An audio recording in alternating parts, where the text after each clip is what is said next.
আমাদের জীবনে গুরুজনেরা, জ্ঞানী মানুষজন সবসময় একটা কথা বলেন, ধৈর্য ধরো।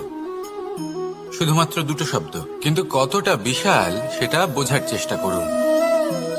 ছোট একটা অস্ত্র হাতে নিন এবং একটা বিশাল পর্বতে নিরন্তর প্রহার করতে থাকুন। ধৈর্য ধরে সেই কাজ করতে থাকুন। এমন একদিন আসবে, এই বিশাল পর্বতে আপনি একটা পথ তৈরি করবেন। কোনো ধনুর্ধর যখন নিজের বিদ্যা অর্জন করেন, তখন তাকেও ধৈর্য ধরতে হয়, তার নিজেকে সময় দিতে হয়, তবেই সে ধনুর্বিদ্যা শিখতে পারে। সেইভাবে আমাদের জীবনেও ধৈর্য ধরার খুব প্রয়োজন। পরিবারে ধৈর্য রাখতে পারলে তাহলে আস্তে আস্তে দেখবেন প্রেম বৃদ্ধি পাচ্ছে। সমাজে যদি ধৈর্য রাখতে পারেন তাহলে আস্তে আস্তে এই সমাজ আপনাকে সম্মান করবে। যদি নিজের জীবনে ধৈর্য রাখতে পারেন তাহলে নিজে থেকেই আত্মবিশ্বাস বাড়বে, নিজের বিকাশ হবে। জীবনে সবই সম্ভব যদি ধৈর্য রাখতে পারেন। হয়তো আস্তে আস্তে হবে, কিন্তু হবে অবশ্যই। শুধু ধৈর্য রাখুন, কারণ ধৈর্যই সব থেকে বড় পুঁজি। আসুন আর আমার সাথে ভালোবেসে বলুন, রাধা রাধা। আমাদের জীবনে যখনই আমরা কোনো বড় দায়িত্বের সম্মুখীন হই, তখন আমরা তার থেকে দূরে পালাই আর এই অজুহাত দিই যে না না, এত বেশি ভার বহন করার যোগ্যতা আমার নেই, আমি করতেই পারবো না। দেখুন, এই সংসারে ভিন্ন ভিন্ন ধরনের গাছ আছে, ছোট গাছ, বড় গাছ, কিন্তু বটগাছের মতো বড় এবং নিবিড় গাছ আর একটাও নেই। সে নিঃস্বার্থভাবে এই সংসারকে সেবা করে যায়, ছায়া প্রদান করে, শীতলতা প্রদান করে। আর যখন এমন সময় আসে যখন তার ওপর বোঝা অত্যন্ত বেড়ে যায়, সে কিন্তু কোনোভাবেই ভেঙে পড়ে না। তখন সে নিজের নিঃস্বার্থ কর্মের ফল লাভ করে, সেই নিঃস্বার্থ কর্ম যা সে করেছে। তার দেহ থেকে ছোট ছোট ঝুড়ি বার হয় এবং তা কাণ্ডের আকার ধারণ করে। সেই কাণ্ড মাটির কাছে পৌঁছয় এবং তারপর তা বটগাছের সহায়ক হয়ে ওঠে। সে ভেঙে পড়ে যায় না। এইভাবে আপনিও জীবনে নিঃস্বার্থভাবে সবার সেবা করুন, ভালোবাসুন, সবাইকে সাহায্য করুন। যেদিন আপনার ওপর বোঝা অত্যন্ত বেড়ে যাবে, সেদিন এই সব মানুষ আপনাকে সাহায্য করার জন্য আসবেন, আপনার শক্তি হয়ে উঠবেন, আর আপনি বটগাছের মতোই মহান এবং বিশাল হয়ে উঠবেন। আসুন আর আমার সাথে ভালোবেসে বলুন, রাধা রাধা। একটা শব্দ আছে, পরিস্থিতি। অনেক মানুষের মুখে আমরা এই শব্দ শুনি। জীবনে যখন অসফল হই, দুঃখ আসে, সংকট আসে, কোনো বিপদ ঘনিয়ে আসে, তখন সমস্ত দোষ আমরা পরিস্থিতির ওপর চাপিয়ে দিই। আর দেখতে গেলে কোথাও না কোথাও ঠিকই করি।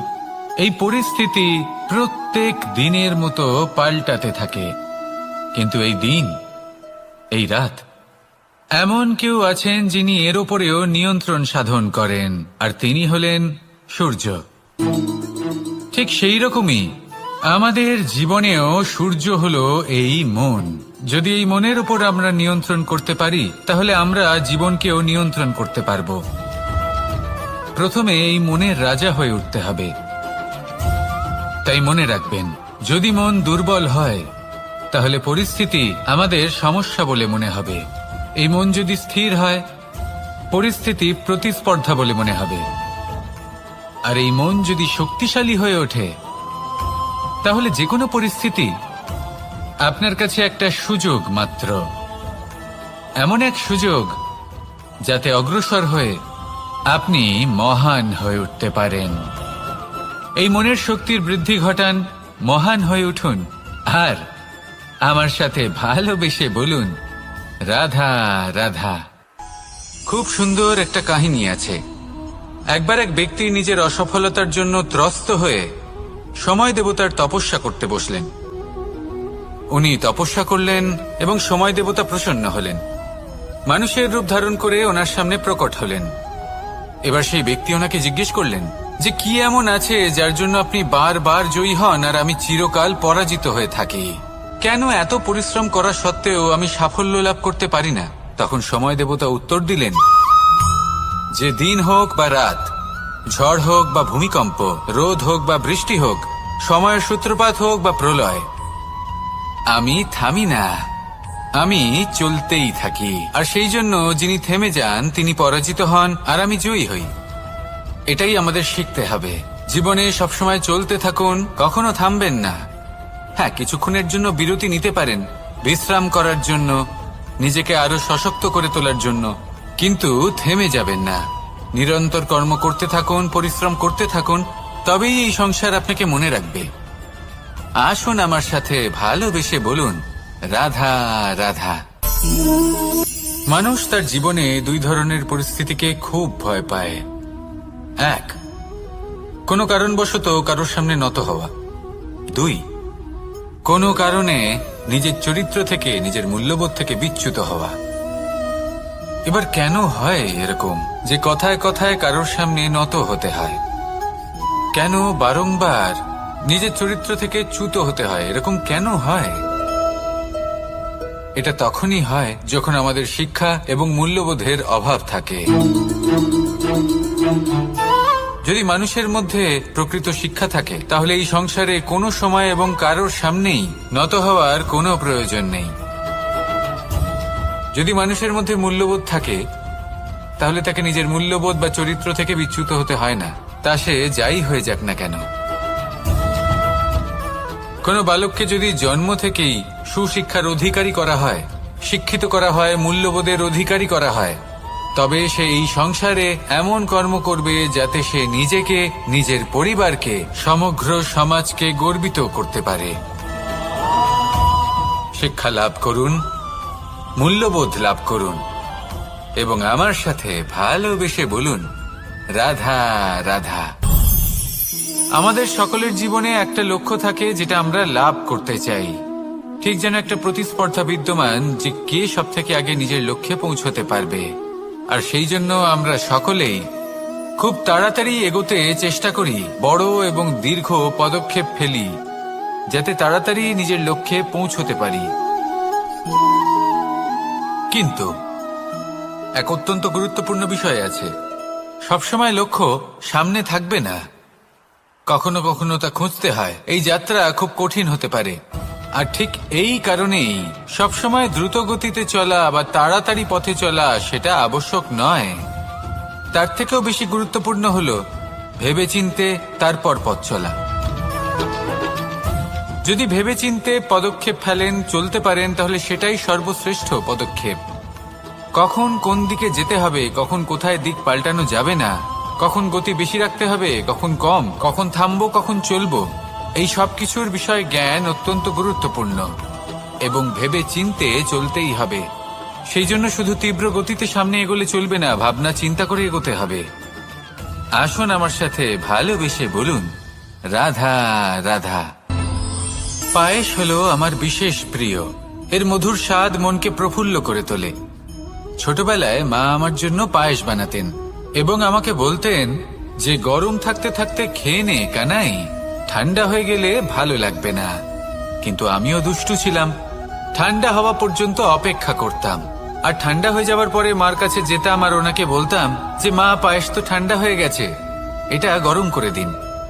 তখন মা হাসতেন আর বলতেন যে পায়েস না হয় আমি আবার গরম করে দেব কানাই, কিন্তু এর মধুর স্বাদ, সেই মিষ্টত্ব, সেই সুবাস, সেটা আবার ফিরে আসবে না।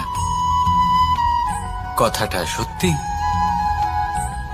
আর এই সত্যটাই আমাদেরও জীবনের সত্য।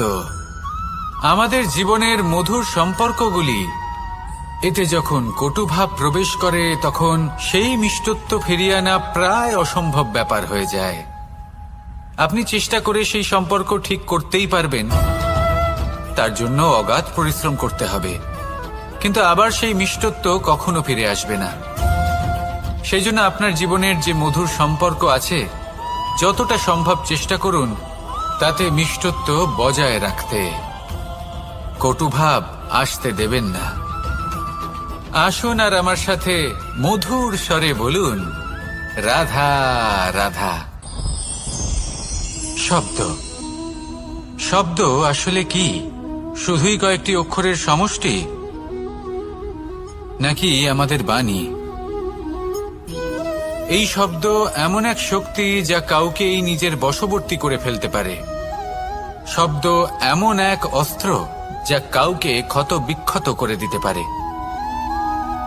এই শব্দ হলো একটি নাদ স্বরূপ যা কোনো ঘুমন্ত ব্যক্তিকেও জাগিয়ে তুলতে পারে এবং নিজের লক্ষ্যের দিকে অগ্রসর করতে পারে। শব্দে এত শক্তি আছে যে কারোর মনে এতটা আঘাত দিতে পারে যে সে হয়তো জীবনে আর কখনো এগোতেই পারল না। তাহলে এই শব্দের প্রয়োগ খুব ভেবে চিন্তে করবেন। এবং এই শব্দের মতোই হলো নীরবতা। অনেক সময় এই নীরবতা আমাদের সহায়ক হয়ে ওঠে। অনেক সময় এটা আমাদের অনুশোচনাকে অনেক বেশি বাড়িয়ে তুলতে পারে। ভীষ্ম পিতামহ, অঙ্গরাজ কর্ণ, যখন দ্রৌপদীর বস্ত্রহরণ হচ্ছিল তখন এনারা নীরব ছিলেন। দুর্যোধনের বিরোধিতা করেননি, ওকে বাধা দেননি। আর তারপর কি হলো সেটা আপনারা সকলে জানেন। দেখতে গেলে নীরবতা চুপ করে থাকা, কিন্তু যদি কোনো দুষ্টের সামনে চুপ করে থাকেন, যদি তার বিরোধিতা না করতে পারেন, তাহলে এই নীরবতাই অনেক বড় পাপের আকার ধারণ করে। মনে রাখবেন আর আমার সাথে ভালোবেসে বলবেন, রাধা রাধা। আভূষণ। কার না ভালো লাগে এই আভূষণ?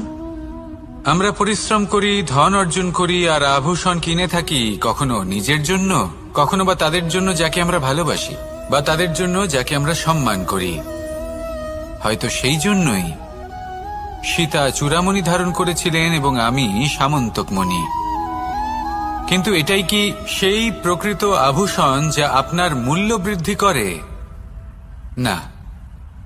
শ্রীরামের আভূষণ হল ওনার নম্র ভদ্র ব্যবহার। মাতা সীতার আভূষণ হল ওনার সততা, ওনার নিষ্ঠা, ওনার ত্যাগ। অর্জুনের আভূষণ ছিল ওনার একাগ্রতা। রাধার আভূষণ ওনার প্রেম। এই আভূষণ কোথাও নেই, আপনার মনে আছে। যদি আপনার মনে মিষ্টতা থাকে, তা শান্ত হয়, তাতে সততা থাকে, নিষ্ঠা থাকে এবং প্রেম থাকে, তাহলে আপনার অন্য আর কোনো আভূষণের কোনো প্রয়োজন নেই। আপনি যতই ভিড়ের মাঝে থাকুন, আপনার ঔজ্জ্বল্য চোখে পড়বে। আসুন আর আমার সাথে ভালোবেসে বলুন, রাধা রাধা। এই সংসারের সবথেকে বড় সত্যি হলো জন্ম এবং মৃত্যু। কিন্তু আরো বড় একটা সত্য আছে, মিত্র এবং শত্রু, যা আমাদের সকলের জীবনে থাকে। মিত্র সে যে আমাদের সঙ্গ দেয় এবং সংসারের সবথেকে উঁচু শিখরে আমাদের নিয়ে যায়, এবং শত্রু সে যে যে কোনো মুহূর্তে যে কোনো শিখর থেকে আমাদের নিচে ফেলে দিতে পারে। এবার বিচিত্র ব্যাপার হলো এটাই যে আমরা নিজেরাই এদের সাথে নিয়ে চলি, নিজেরাই এদের পালন করি। তা কি করে? প্রথমে বুঝুন এই মিত্র এবং শত্রু কারা। আপনার নিজের মন, আর কেউ নয়। এই মনই হলো মিত্র যখন তাতে ভারসাম্য বজায় থাকে, তা নিয়ন্ত্রিত থাকে, তা পবিত্র হয়। কিন্তু যদি এই মন অনিয়ন্ত্রিত হয়ে পড়ে, যদি আপনাকে সে নিয়ন্ত্রণ করতে শুরু করে, তখন সেই আপনার সবথেকে বড় শত্রু হয়। সেই জন্য এই মনের ওপর নিয়ন্ত্রণ রাখতে শিখুন, এতে ভারসাম্য বজায় রাখতে শিখুন। তাহলে আপনি এমন এক বন্ধুকে পাবেন যে আপনাকে এই সংসারের শিখরে পৌঁছে দেবে। আসুন আমার সাথে ভালোবেসে বলুন, রাধা রাধা। ঈশ্বর আসলে কে? সংসারের বেশিরভাগ মানুষের কাছে ঈশ্বর হলেন এই সংসারের রচয়িতা, পালনকর্তা। কারোর কাছে উনি জ্ঞাতা, কারোর কাছে উনি হলেন আস্থার প্রতীক, আবার কারোর জন্য শুধুমাত্র অন্ধ বিশ্বাস। কিন্তু এই ঈশ্বর কি কোনো শরীর, নাকি একটা বোধ, নাকি শুধুই শ্রদ্ধা? ঈশ্বর হলেন তিনি যিনি হলেন আপনার ইষ্ট। সেই জন্যই তো গুরু, মাতা, পিতা এনাদেরও ঈশ্বরই বলা হয়েছে। যাদেরকে আমরা ঈশ্বর বলে মনে করি, যারা আমাদের ইষ্ট, তাঁরা আমাদের একটি পথ দেখান, একটি দিকে চালিত করেন। সেই পথে চলে আপনি শুভ কর্ম করতে পারেন, আর যখন কোনো ব্যক্তি তার ঈশ্বরের আদেশ পালন করেন তখন সে নিজে থেকেই শুভ পথে অগ্রসর হয়ে যান। বেশ কয়েকজন মানুষ ঈশ্বরের ওপর আস্থা রাখেন এবং ভাবেন যে অনুচিত কোনো কাজ করা উচিত নয়, ঈশ্বর দেখছেন। ওনারা ভয় পান যে কোনো অনুচিত কর্ম করলে কে জানে তার পরিণাম কি হবে। এমন অনেক ব্যক্তি রয়েছেন যারা ঈশ্বরকে বিশ্বাস করেন এবং জানেন যে ঈশ্বর তাদেরকে দেখছেন, তাই যে যে শুভ কর্ম ওনারা করেছেন তার ফল তারা অবশ্যই পাবেন। এবার আপনি ভয় পেয়ে ঈশ্বরকে বিশ্বাস করবেন নাকি বিশ্বাসের দ্বারা ঈশ্বরকে বিশ্বাস করবেন, সেই সিদ্ধান্ত আপনারই। কিন্তু হ্যাঁ, যদি আপনার মনে ঈশ্বরের জন্য কোনো স্থান থাকে, যদি আপনার কোনো ইষ্ট থাকেন, যদি আপনি কাউকে ঈশ্বর মনে করেন যার প্রত্যেক আদেশ আপনি পালন করে থাকেন, তাহলে বলি ঈশ্বর কখনো আপনাকে অনুচিত পথে চালিত করবেন না। আসুন আমার সাথে ভালোবেসে বলুন, রাধা রাধা। এই সংসারে ভিন্ন ভিন্ন ধরনের গাছ আছে, অসংখ্য ধরনের প্রজাতি আছে। কিছু গাছ পাতা দিয়ে থাকে, কিছু ফুল, কিছু ফল। কেউ ছায়া প্রদান করে, কেউ শীতলতা প্রদান করে, কেউ নিজেকে খুব কষ্ট দিয়ে এই সংসারের বিকাশে সহায়ক হয়ে ওঠে। কিন্তু এই সবার মধ্যে একটা বিষয় কিন্তু সমান, এরা প্রত্যেকেই পাতা ছাড়া, ফুল ছাড়া, ফল ছাড়া জীবিত থাকতেই পারে, কিন্তু কোনো বৃক্ষই শিকড় ছাড়া বেঁচে থাকতেই পারে না। এটাই হলো রাধার। ঠিক সেইভাবেই আমাদের জীবনে শক্তি হোক, ধন হোক বা সাফল্য হোক, আমাদের বা আমাদের পরিবারের প্রসন্নতাই হোক, এই সব কিছুর আধার হলো, সবকিছুর মূল হলো পরিশ্রম। তাই জীবনে চিরকাল পরিশ্রম করতে থাকুন। যদি আপনি জীবনে মহান হবার পথে অগ্রসর হতে চান, তাহলে পরিশ্রম করুন। এই পরিশ্রম দ্বারাই নিজের পরিবারকে প্রসন্ন করুন, নিজের বন্ধুদের প্রসন্ন করুন, এই সমাজকে গর্বিত করুন। আসুন আমার সাথে ভালোবেসে বলুন, রাধা রাধা। কখনো কোনো বাগানের কোনো বৃক্ষকে দেখেছেন যেখানে সুগন্ধি ফুল থাকে, রসালো ফল থাকে? তখন মন প্রফুল্ল হয়ে ওঠে, মন থেকে সেই বৃক্ষের প্রতি ভালোবাসা জন্মায়।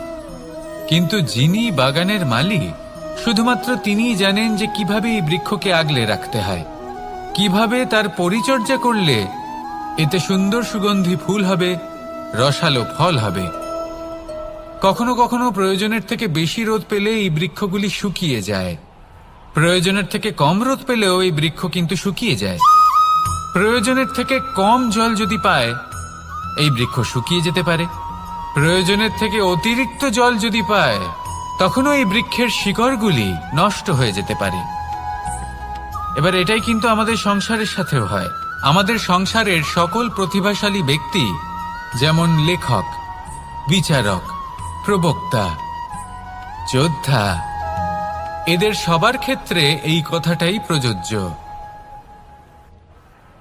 যদি বেশি প্রশংসা করা হয়, তাহলেও এরা হারিয়ে যাবেন। প্রয়োজনের থেকে বেশি যদি নিন্দা করা হয়, তখনও তারা নত হয়ে পড়বেন। তাহলে আপনি এদের রক্ষা করুন এবং নিজেদেরও। মনে রাখবেন একটা কথা, জেনে রাখুন কখন কোন নিন্দায় আপনি লজ্জিত হবেন না, আর কখন কোন প্রশংসার দ্বারা নিজের মধ্যে অহংবোধ জাগ্রত করবেন না। এই মন সুপ্রসন্ন হয়ে বলবে, রাধা রাধা। যদি আমি কোনো বনে যাই, কোনো নির্জন বনে, সেই বনের বিষয়ে, সেই পথের বিষয়ে, গাছপালার বিষয়ে, পশুপক্ষীর বিষয়ে আমার যদি কোনো জ্ঞান না থাকে, সেই বনের ক্ষুদ্র থেকে ক্ষুদ্রতর অংশের বিষয়ে যদি আমার কোনো জ্ঞান না থাকে, তাহলে হতেই পারে সেই বনে কোথাও আমি হারিয়ে যাব। হয়তো এমনভাবে হারিয়ে যাব, কোনোদিনও বাইরেই বেরোতে পারবো না। তাই সেই বনের বিষয়ে জ্ঞান লাভ করা আবশ্যক। এটাই হলো শিক্ষা। জীবনে বেশিরভাগ মানুষই কেন অসফল হন? ওনারা একটা লক্ষ্য স্থির করেন, কিন্তু সেই পথের বিষয়ে তারা পর্যাপ্ত জ্ঞান অর্জন করেন না। সেই পথে কি বিপদ আসতে পারে প্রত্যেকটা পৃষ্ঠার জ্ঞান তাদের নেই, আর সেই জন্যই তারা অসফল হন। আপনি জীবনে যখনই কোনো লক্ষ্য স্থির করবেন, কোনো লক্ষ্য সাধন করবেন, পরিকল্পনার সাথে সেই পথে অগ্রসর হন। সেই পথকে বোঝার চেষ্টা করুন, সেই পথের বিপদ সম্পর্কে জ্ঞান লাভ করুন, সবকিছু জানার চেষ্টা করুন, অজানা তথ্য আহরণ করুন, আর তারপর সেই লক্ষ্যের প্রতি নিজেকে সমর্পিত করুন। তবেই আপনি সাফল্য লাভ করবেন, আর এই মন প্রসন্ন হয়ে বলবে, রাধা রাধা। আপনি নিশ্চয়ই কখনো অনুভব করেছেন, যদি কোনো নির্মল ব্যক্তির কাছে গিয়ে বসেন তাহলে মনে নির্মল অনুভূতি হয়, এই মন শান্ত হয়ে যায়।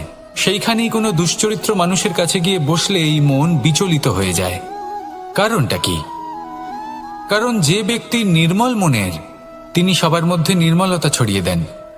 আমাদের অন্তরে যা থাকে আমরা সেটাই সবার মধ্যে বিতরণ করি। যদি আপনি এই সংসারে শুভ বোধ ছড়িয়ে দিতে চান, তাহলে প্রথমে শুভ গ্রহণ করুন, তা অর্জন করুন। এই সংসারে জ্ঞানের শক্তি লাভ করুন, আর সেই জ্ঞানের শক্তি সংসারে বিতরণ করুন।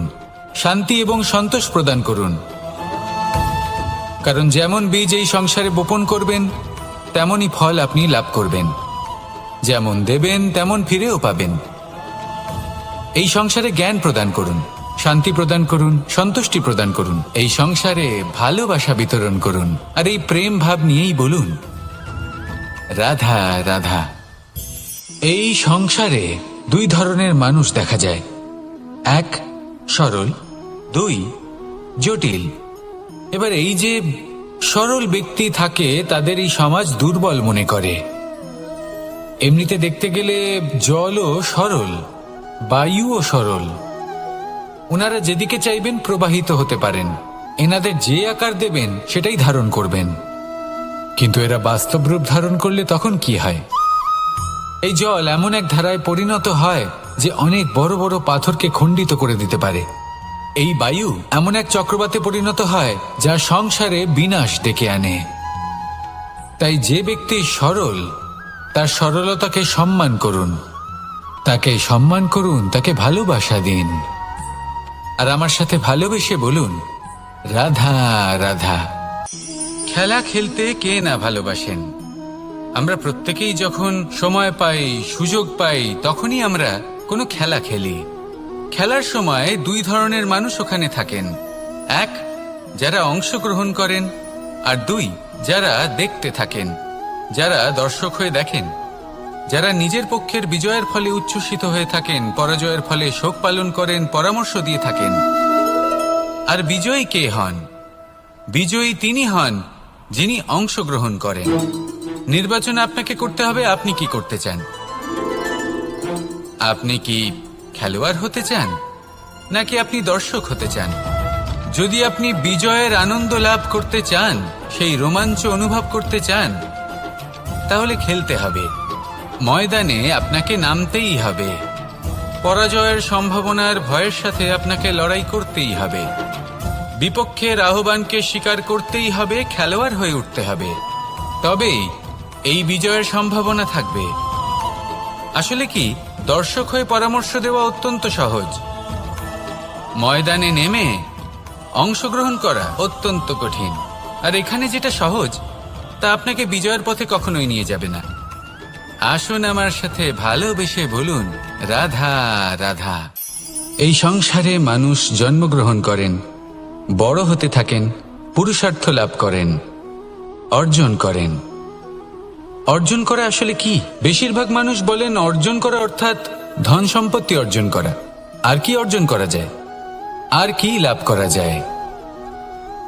আসল প্রশ্ন হলো এটাই যে কি এমন আছে যা বাস্তব রূপে অর্জন করার যোগ্য। তা হলো ব্যবহার, জ্ঞান এবং সন্তোষ। কেন? কারণ আপনি যখন এই সংসার ছেড়ে চলে যাবেন, তখন আপনার ধন সম্পত্তি আপনাকে বিদায় জানাতে আসবে না। আপনাকে বিদায় জানাতে আসবে আপনার আপনজন, যাদের সাথে আপনার সুসম্পর্ক ছিল।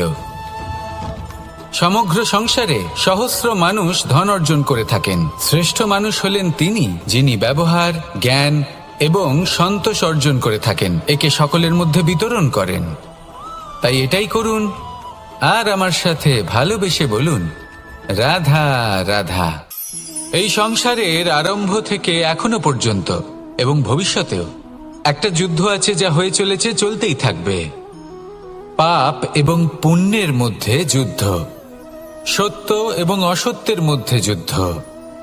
এই যুদ্ধ চলেই আসছে, আর এই যুদ্ধে যারা লড়েন তাদের আমরা সবসময় জয় জয়কার করি।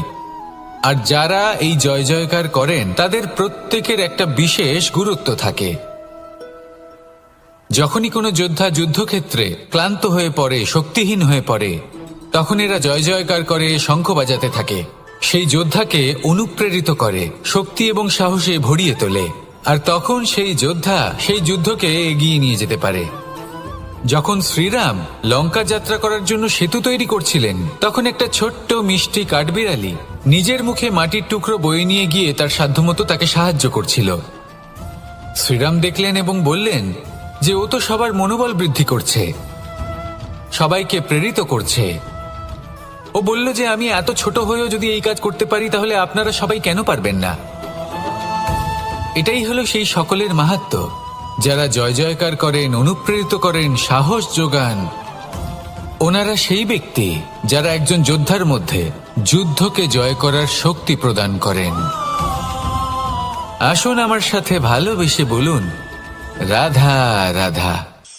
সংসারে আমাদের জীবনে যখন কোনো সুখ বা দুঃখ আসে, তার জন্য আমরা কাউকে না কাউকে অবশ্যই দায়ী করে থাকি, তাই না? এই ব্যক্তি আমাদের সাথে এরকম কাজ করেছেন, তাই আমার সাথে এমন হলো। ওই ব্যক্তি যদি এমনটা না করতেন, তাহলে আজ আমি ওই স্থানে পৌঁছতে পারতাম। সবই আপনার দৃষ্টিভঙ্গির উপর নির্ভরশীল, আর যদি আপনার দৃষ্টিভঙ্গি এমন হয়, তাহলে তা অনুচিত। সত্যি কথা বলতে, এই সংসারে ভিন্ন ভিন্ন ধরনের মানুষ আছে। এটা আপনার উপর নির্ভর করছে কিভাবে তাদের স্বাগত জানাবেন। একবার ভাবুন, আমি আমার দুটো হাত সামনে নিয়ে এলাম, দুটো মুঠো খুলে দিলাম। দুই প্রকারের মানুষ আসবেন, কিছু না কিছু দিয়ে যাবেন। এই মুঠো যদি আমি বন্ধ করে দিই, তাহলে না কেউ আমাকে কিছু দিতে পারবে, না আমার কিছু যাবে আসবে। নিশ্চয়ই বুঝতে পারছেন এই দুই ধরনের ব্যক্তি কারা এবং তারা কি দিয়ে যান। আমি যদি নিজের মুঠো খুলে দিই, তাহলে কিছু ভালো মানুষ আসবেন, আমাকে আনন্দ, সন্তুষ্টি, জ্ঞান প্রদান করে যাবেন, ভালো অভিজ্ঞতা দিয়ে যাবেন। কোনো খারাপ ব্যক্তি যদি আসেন, তাহলে তিনিও খারাপ অভিজ্ঞতা দেবেন, যার থেকে আমি শিক্ষা লাভ করব। এই সব কিছু আমি লাভ করতে পারি। মুঠো যদি বন্ধ করে রাখি, তাহলে আমি কিছুই পাবো না। দেখুন, এই সংসারে প্রত্যেকের জীবনে এইরকম। প্রত্যেকের জীবনে সবকিছুই আছে, ভালো খারাপ দুই মানুষই আছে। ভালো অভিজ্ঞতা আছে, খারাপ অভিজ্ঞতা আছে। নির্ভর করছে আপনার উপর যে আপনি কি করবেন, এনাদের স্বাগত কিভাবে জানাবেন, কার থেকে কি বুঝবেন, কি শিখতে পারবেন, আর কোন দৃষ্টিভঙ্গি নিয়ে অগ্রসর হবেন। এটাই নির্ধারণ করবে যে আপনার জীবন কেমন হবে। আসুন আমার সাথে ভালোবেসে বলুন, রাধা রাধা। এটা হলো একটা সাদা পাতা। এবার এতে আমি যাই লিখব, সেটাই এর অস্তিত্ব হবে। এতে আমি প্রেমের কিছু কথা লিখে একে প্রেম পত্র বানিয়ে তুলতে পারি। মাতা পিতার জন্য একটা শুভ সংবাদ লিখতে পারি। শত্রুর বিষয়ে সতর্ক করব বলে সেনাকে একটা সংবাদ লিখতে পারি।